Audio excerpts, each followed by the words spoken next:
Hello मित्रों, आज આપણે 11મું ધોરણ પ્રકરણ નંબર 7 એમાં દીર્ઘકાના અંતંત્ર વિશે આપણે શીખીએ છીએ। એમાં જે દીર્ઘકાનું ઉત્સર્જન તંત્ર,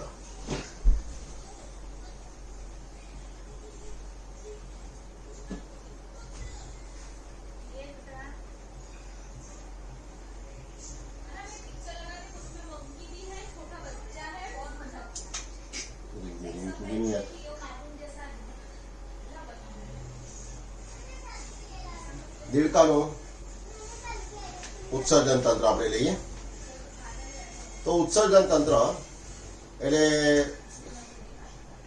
શરીરમાં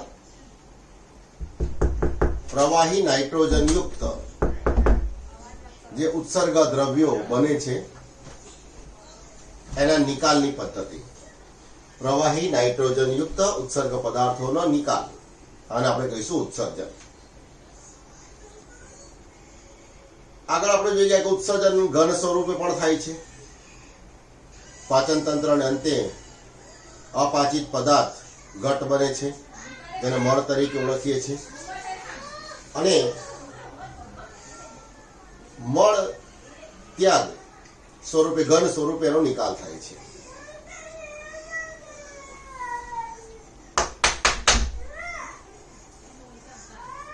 જ્યારે શ્વસન વાયુ CO2 નો નિકાલ થાય છે, વાયુ સ્વરૂપે થાય છે।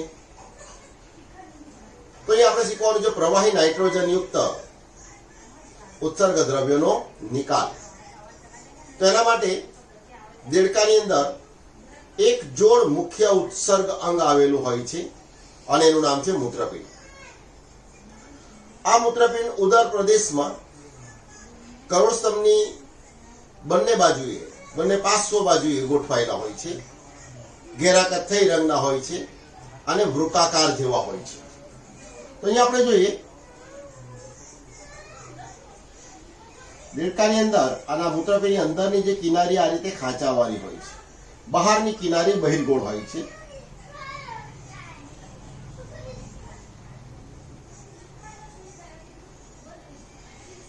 આ રીતે એક જોડ મૂત્રપિંડ દેડકામાં કરોડસ્તંભની બંને પાર્શ્વ બાજુએ ગોઠવાયેલા હોય છે।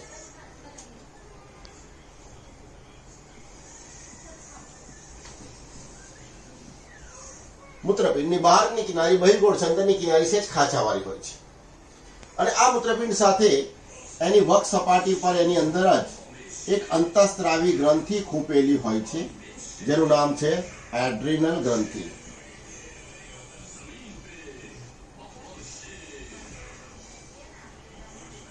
એ છે એડ્રિનલ ગ્રંથિ।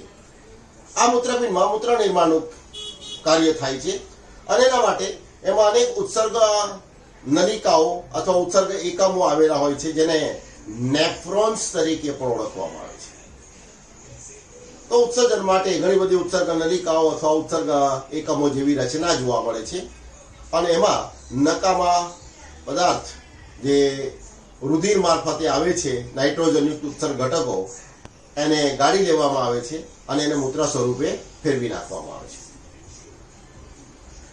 આ મૂત્રપિંડમાં નિર્માણ પામેલું મૂત્ર જે નલિકાઓ દ્વારા વહન પામે છે એને આપણે કહીશું મૂત્રવાહિની।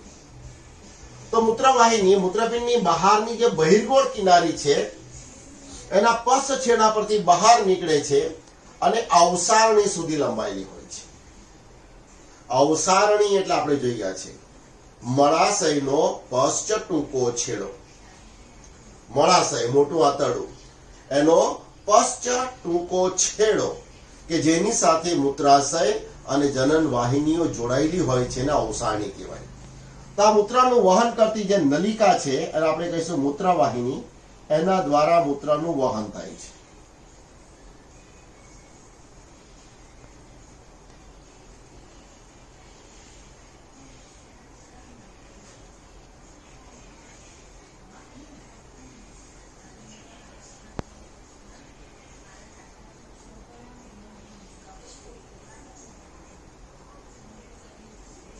તો આ થઈ ગઈ મૂત્રવાહિની।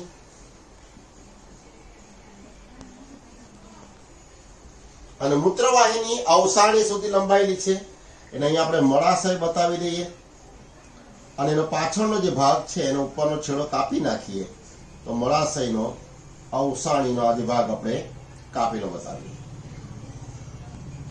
આ જે મળાશય છે મોટું વાતરનું અને એનો પાછળનો ભાગ એટલે અવસાણી. અને આ જે મૂત્રવાહિની છે એ અવસાણીમાં ખુલે છે એટલે અહીં આપણે કહીશું અવસાણીમાં મૂત્રવાહિની એના છિદ્રો જોવા મળે છે. મૂત્રવાહિની દ્વારા અવસાણી સુધી આવેલા મૂત્રનો સંગ્રહ આ અવસાણી એની વક્ષ સપાટી પર જોડાયેલા દ્વિખંડી પાતળી દિવાલવાળા અંગમાં થાય છે જેને મૂત્રાશય તરીકે ઓળખવામાં આવે છે. અને મૂત્રાશય અરેખિત અનૈચ્છિક સ્નાયુનું બનેલું છે. જ્યારે એ ભરાઈ જાય ત્યારે એની ઉત્તેજના મગજને મળે અને મૂત્રાશયનું સંકોચન થાય અને મૂત્રનો નિકાલ અવસાણી દ્વાર મારફતે થાય. તો અહીંયા આ જે અવસાણી છે એની વક્ષ સપાટી સાથે આ રીતે દ્વિખંડી અંગ જોડાયેલું છે અને એ છે મૂત્રાશય. તો આ જે છે મૂત્ર વાહિનીના છિદ્રો અને આ જે છિદ્ર છે મૂત્રાશયનું છિદ્ર.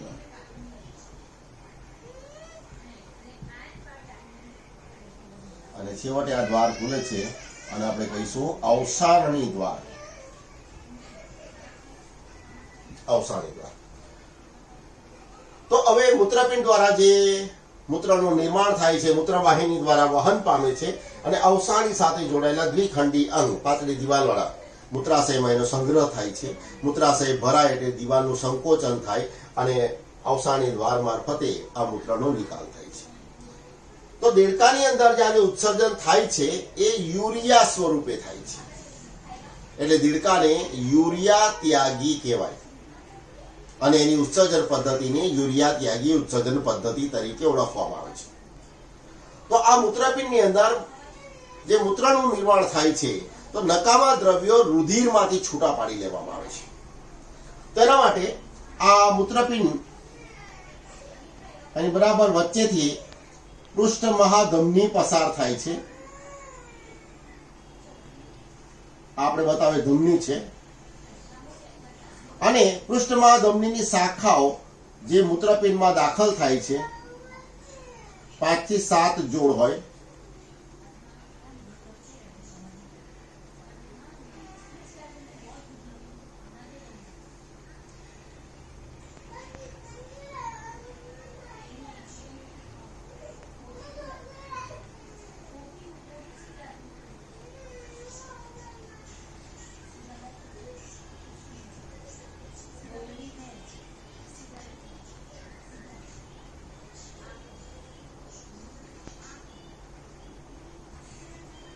આ છે પૃષ્ઠ મહાધમની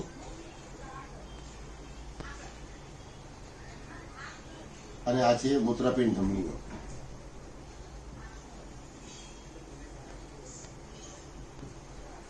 તો મૂત્રપિંડ ધમની દ્વારા જે રુધિર આવે છે એમાંથી અને હવે મૂત્રપિંડમાંથી બહાર નીકળતી જે શીરા છે આ શીરાઓ એકબીજા સાથે જોડાતી જાય છે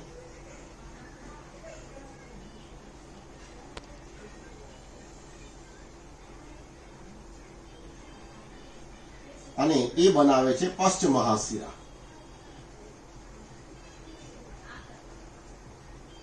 તો હવે અશુદ્ધ જે શુદ્ધ થયેલું રુધિર આ મૂત્રપિંડ શિરાઓ દ્વારા બહાર આવે છે.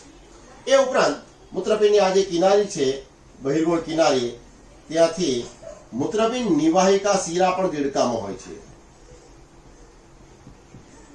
એના દ્વારા પણ મૂત્રપિંડને રુધિર મળે છે અને એમાંથી પણ નકામા ઘટકોને છૂટા પાડવામાં આવે.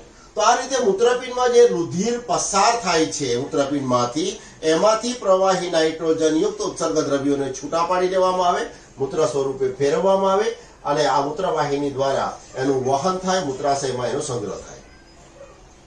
હવે જો નર દેડકો હોય, નર દેડકો તો નર દેડકાની અંદર આ મૂત્રપિંડની વક્ષ સપાટી સાથે અહીંયા શુક્રપિંડ બંધ વડે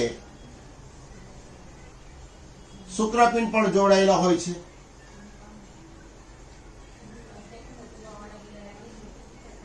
તો આ જે બતાવ્યું છે આપણે શુક્રપિંડ એ નર જનન અંગ છે અને એમાં શુક્રકોષોનું નિર્માણ થાય છે.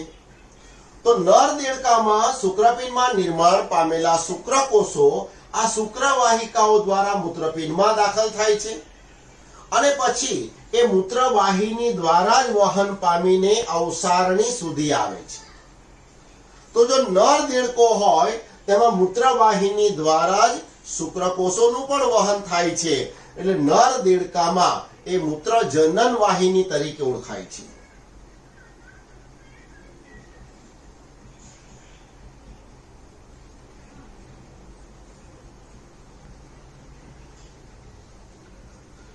નર દેડકામાં એ મૂત્રજનન વાહિની તરીકે ઓળખાય છે.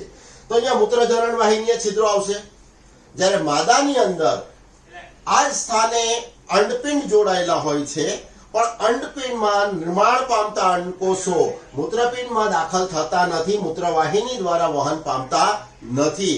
એના વહન માટે અંડવાહિનીઓ જુદી આવેલી હોય છે. એટલે નર દેડકાની જે મૂત્રવાહિની છે એ મૂત્રજનન વાહિની તરીકે શા માટે ઓળખાય છે? કારણ સમજૂતીમાં પૂછાય તો કારણ આવશે, નર દેડકામાં મૂત્રવાહિની દ્વારા મૂત્ર ઉપરાંત જનન કોષોનું પણ વહન થાય છે, શુક્રકોષોનું, એટલે એને મૂત્રજનન વાહિની કહેવાય. માદામાં મૂત્રવાહિની દ્વારા જનન કોષ એટલે અંડકોષોનું વહન થતું નથી. બરાબર છે? તો આ થઈ ગયું દેડકાનું ઉત્સર્જન તંત્ર. અને દેડકાની અંદર યુરિયા સ્વરૂપે ઉત્સર્જન થાય છે, એટલે દેડકો યુરિયા ત્યાગી છે. આ વસ્તુ એક માર્ક માટે યાદ રાખવાની છે. ખ્યાલ આવી ગયો? Thank you. એક પ્રશ્ન અહીંયા પૂરો થયો.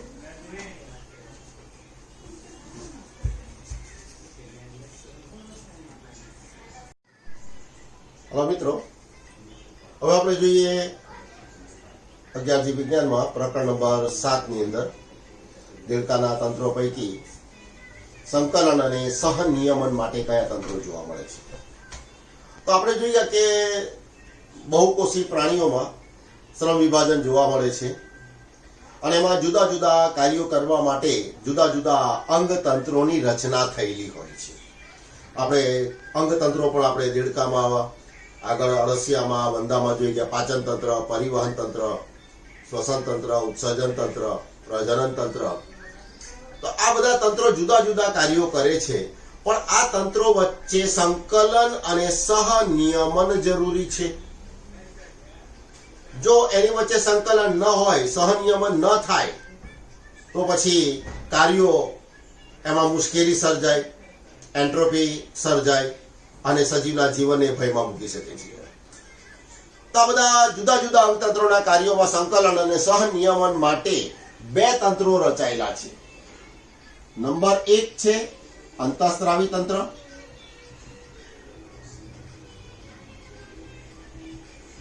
અને નંબર 2 છે ચેતાતંત્ર. તો 1 માર્કમાં આ પણ પૂછાય છે, માનવીમાં પણ એ જ રીતે આવશે કે બહુકોષી પ્રાણીઓમાં સંકલન અને સહનિયમન માટે કયા તંત્રોની રચના થયેલી છે? તો એક અંતઃસ્રાવી તંત્ર અને બીજું ચેતાતંત્ર. અંતઃસ્રાવી તંત્ર એમાં શરીરમાં જુદા જુદા સ્થાને અંતઃસ્રાવી ગ્રંથિઓ આવેલી હોય છે. એમાંથી અંતઃસ્રાવો સર્જાય છે અને આ અંતઃસ્રાવો કોઈ નલિકા દ્વારા વહન પામતા નથી. અંતઃસ્રાવો સીધા રુધિરમાં ભળી જાય છે અને રુધિર મારફતે એનું વહન થાય. એટલે જ અંતઃસ્રાવી ગ્રંથિઓને નલિકા રહિત ગ્રંથિ તરીકે ઓળખવામાં આવે છે. માનવીમાં અંતઃસ્રાવી ગ્રંથિઓ વિશે વિસ્તૃતમાં આવશે. આપણે દેડકાની અંદર માત્ર એના નામ આપેલા છે. તો અંતઃસ્રાવી તંત્ર એમાં આપણે જોઈએ અંતઃસ્રાવી ગ્રંથિઓ.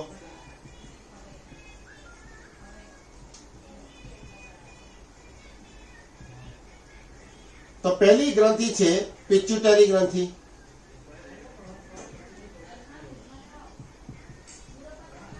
બીજી ગ્રંથિ છે પિનિયલ ગ્રંથિ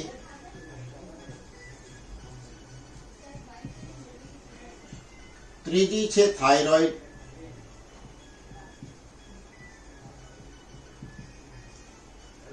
ચોથી છે પેરાથાઇરોઇડ,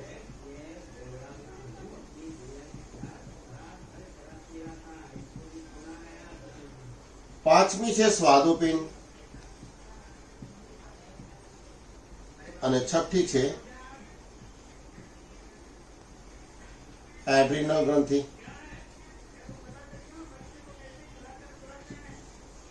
અને સાતમી જનન પિંડો. તો પિચ્યુટરી ગ્રંથિ અને પિનિયલ ગ્રંથિ એ મગજ સાથે જોડાયેલી છે. દેડકાના મગજની આકૃતિમાં આપણે એ વસ્તુ જોઈશું. આંતરમસ્તિષ્ક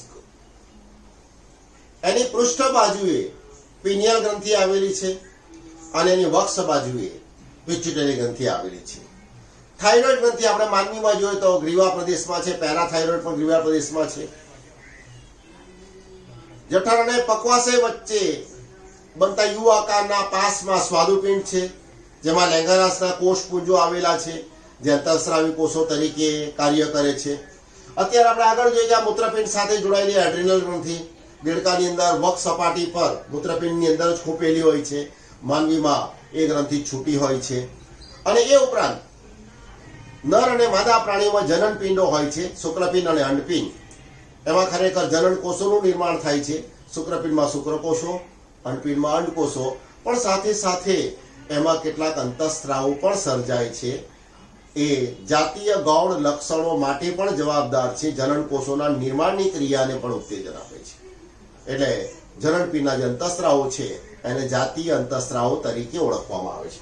તો અહીંયા આપણે અંતઃસ્ત્રાવી ગ્રંથિઓના માત્ર નામ જ છે કે શરીરમાં કઈ કઈ અંતઃસ્ત્રાવી ગ્રંથિઓ આવેલી છે, પણ શરીરમાં જુદા જુદા સ્થાને આ ગ્રંથિ આવેલી છે. આ બધી જ ગ્રંથિઓનું નિયમન આ પિચ્યુટરી ગ્રંથિના અંતઃસ્ત્રાવો દ્વારા થાય છે.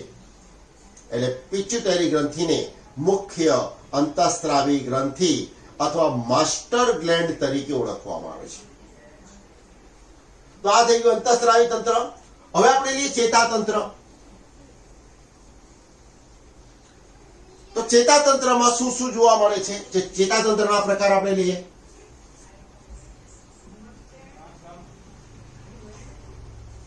તેમાં મુખ્ય ધરી પર આવેલું ચેતાતંત્ર અને આપણે કહીશું મધ્યસ્થ ચેતાતંત્ર.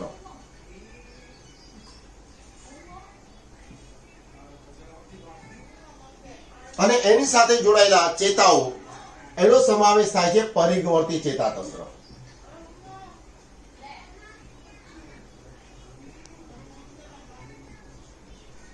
મધ્યસ્થ ચેતાતંત્ર એમાં બે વસ્તુ આવશે, મગજ અને કરોડરજ્જુ.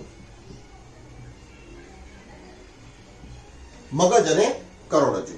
અને પરિઘવર્તી ચેતાતંત્ર એમાં આવશે મગજમાંથી નીકળતી ચેતાઓ અને આપણે કહીશું મસ્તિષ્ક ચેતાઓ, અને કરોડરજ્જુમાંથી નીકળતી ચેતાઓ અને આપણે કહીશું કરોડરજ્જુ ચેતાઓ. તો જે ચેતાઓ પરિઘવર્તી ચેતાતંત્રમાં ચેતાઓનો સમાવેશ થાય છે, જે ચેતાઓ મગજમાંથી ઉદ્ભવે છે તેને મસ્તિષ્ક ચેતાઓ તરીકે ઓળખવામાં આવે, અને જે કરોડરજ્જુમાંથી ઉદ્ભવે તેને કરોડરજ્જુ ચેતાઓ કહેવાય. મસ્તિષ્ક ચેતાઓ એની સંખ્યા છે 10 જોડ, જ્યારે કરોડરજ્જુ ચેતાઓની સંખ્યા છે 9 જોડ. કહેવાય. તો એ છે પરિઘવર્તી ચેતાતંત્ર. એ ઉપરાંત આની અંદર બીજા બે ચેતાતંત્ર આવે છે, અનુકંપી ચેતાતંત્ર અને બીજું છે પરાનુકંપી ચેતાતંત્ર. જે સ્વયંવર્તી ચેતાતંત્રના ભાગો છે.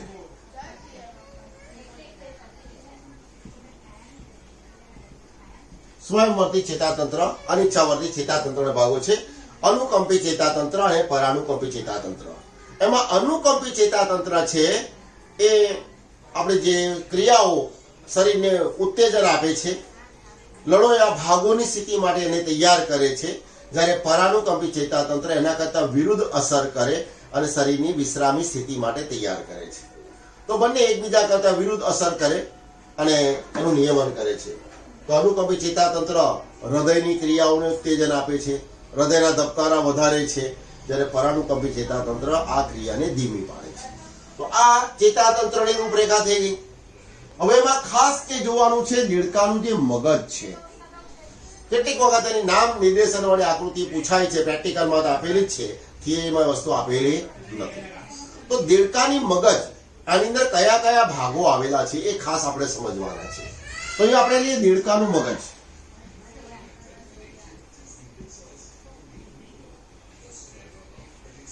તેમાં પહેલા આપણે લઈશું એનો પૃષ્ઠ દેખાવ અને પછી આપણે લઈશું એનો વક્ષ દેખાવ. આ મગજનો વક્ષ દેખાવ છે, અહીંયા આપણે મગજનો પૃષ્ઠ દેખાવ બતાવીશું. તો મગજના પૃષ્ઠ દેખાવમાં સૌથી આગળ બે ચેતાઓ જોવા મળશે જે બાહ્ય નાસિકા છિદ્રો સાથે જોડાયેલી હોય છે અને ગંધને લગતી સંવેદના ગ્રહણ કરીને લાવે છે, એટલે આને કહેવાય ઘ્રાણ ચેતા. ત્યારબાદ મગજનો સૌથી આગળનો ભાગ કે જેમાં ગંધને લગતી સંવેદનાના અર્થઘટન માટેના કેન્દ્રો આવેલા છે, એ મગજનો સૌથી આગળનો ભાગ છે અને આપણે કહીશું ઘ્રાણપિંડ. એ ભાગ કયો છે? ઘ્રાણપિંડ. ઘ્રાણપિંડ પછી મગજનો સૌથી મોટો ભાગ, લગભગ 1/3 ભાગ રોકતો ભાગ કે જે આગળથી સાંકડો છે અને પાછળથી સહેજ પહોળો છે, જોઈ શકીએ આપણે. અને એના બે ગોળાર્ધો છે, આગળથી સાંકડો અને પાછળ ભાગેનો બધું પહોળો થતો જાય છે. એ છે બૃહદ મસ્તિષ્ક ગોળાર્ધ.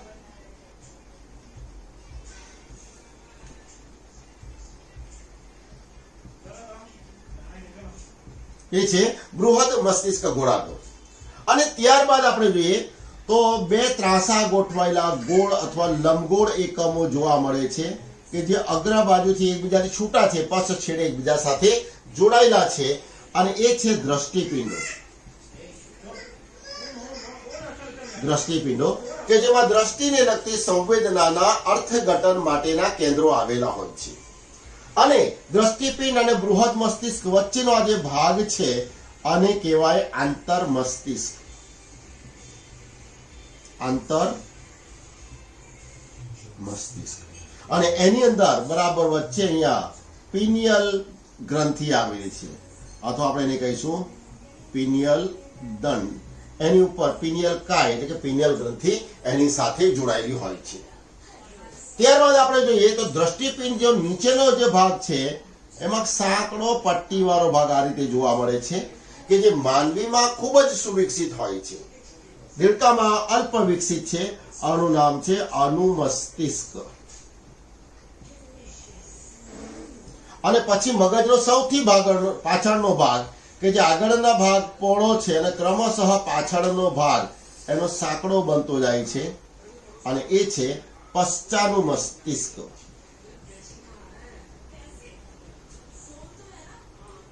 અથવા આપણે એને લંબ મજ્જા તરીકે ઓળખીશું. અને આ લંબ મજ્જા ખોપરીની પાછળ આવેલા મહાછિદ્રમાંથી બહાર આવે છે અને પછી કરોડ સ્તંભમાં કરોડરજ્જુ સ્વરૂપે આગળ વહન પામે છે. એ ઉપરાંત આપણે જોઈએ તો આ દેડકાનો જે ભાગ છે અહીંયા ઘ્રાણપિંડ થી લઈને આ અંતર મસ્તિષ્ક સુધીનો ભાગ છે એ દેડકાનું અગ્ર મગજ છે. આ દ્રષ્ટિપિંડનો સમાવેશ થાય છે મધ્ય મગજમાં, એટલે કે દ્રષ્ટિપિંડનો ઉપરનો ભાગ એટલે આ તો ચેતા છે. ઘ્રાણપિંડ, બૃહદ મસ્તિષ્ક અને અંતર મસ્તિષ્ક એનો સમાવેશ થાય છે અગ્ર મગજ, એટલે અહીંયા આપણે લઈએ અગ્ર મગજ.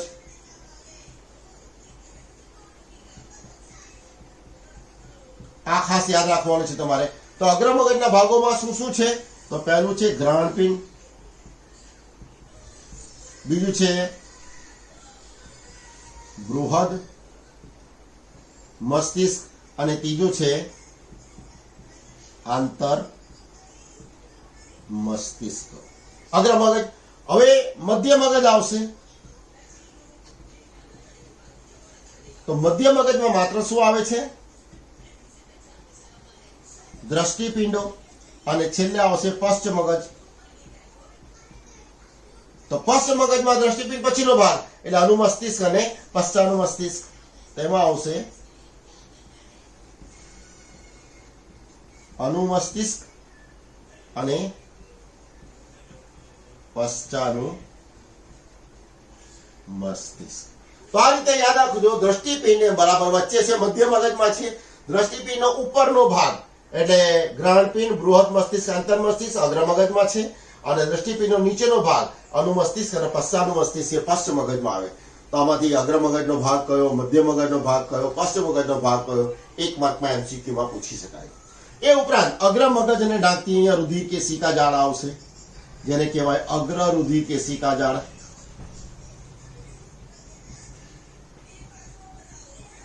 જોઈ શકીએ કે આંતર બૃહદ મસ્તિષ્ક થી શરૂ થઈને આંતર મસ્તિષ્ક ઢાંકે છે, અને એ રીતે પશ્ચ મગજને ઢાંકતી અહીંયા રુધિર કેશિકા જાળ આવશે, આને કહેવાય પશ્ચ રુધિર કેશિકા જાળ.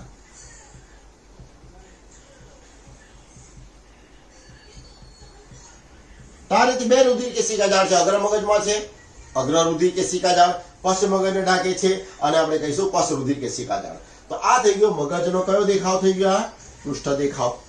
હવે મગજને ફેરવી નાખીએ આપણે, તો વક્ષ દેખાવમાં શું જોવા મળે?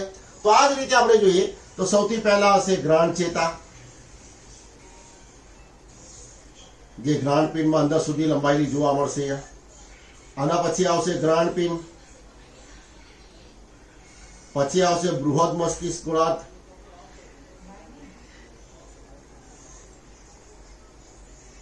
આ બૃહદ મસ્તિષ્ક ગોળાર્ધ.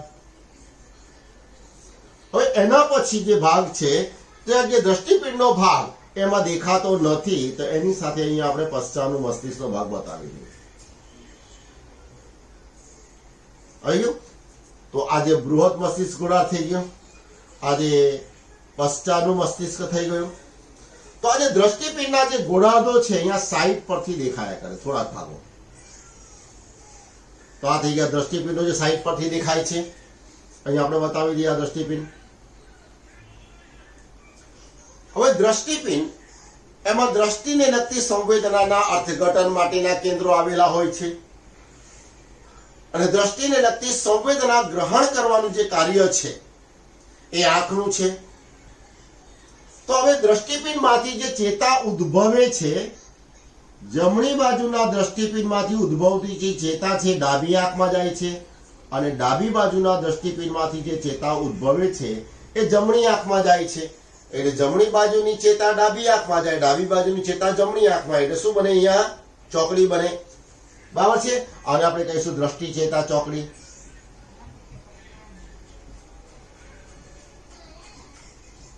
શું કહીશું ને? દ્રષ્ટિ ચેતા ચોકડી. એની નીચે પિટ્યુટરી ગ્રંથિને આધાર આપવા માટે એક નિવાપ આકારની રચના છે, અને આપણે કહીશું મસ્તિષ્ક નિવાપ. અને મસ્તિષ્ક નિવાપની નીચે અહીંયા ગોઠવાયેલી છે પિટ્યુટરી ગ્રંથિ. પિટ્યુટરી ગ્રંથિ ગોઠવાયેલી છે. તો આ રીતે વક્ષ બાજુ આંતર મસ્તિષ્કની બરાબર પાછળ દ્રષ્ટિ ચેતાની ચોકડી, એની નીચે મસ્તિષ્ક નિવાપ જે પિટ્યુટરી ગ્રંથિને આધાર આપવાનું કાર્ય કરે છે, અને ત્રીજું છે પિટ્યુટરી ગ્રંથિ. તો આ રીતે આપણે જોઈએ છે કે અંતઃસ્રાવી ગ્રંથિ, પિનિયલ ગ્રંથિ એમ આંતર મસ્તિષ્કની પૃષ્ઠ બાજુ આવેલી છે, અને પિટ્યુટરી ગ્રંથિ એ આંતર મસ્તિષ્કની વક્ષ બાજુએ આવેલી હોય છે.